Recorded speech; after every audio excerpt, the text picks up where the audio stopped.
కొన్ని కోట్ల జన్మలు తపస్సు చేస్తే వచ్చేటటువంటి జ్ఞానం ఆ శ్లోకాలు రోజు చదువుకోవడం వల్ల వస్తుంది. నే చెప్పట్లేదు, శంకరులు చెప్పేశారు ఆఖరి శ్లోకంలో.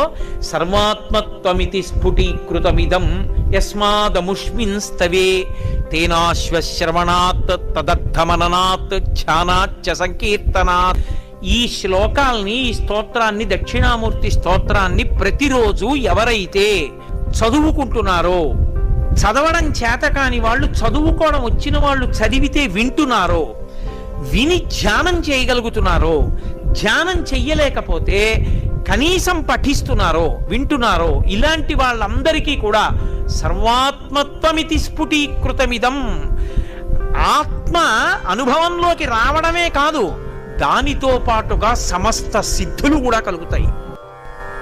మౌన వ్యాఖ్య ప్రకటి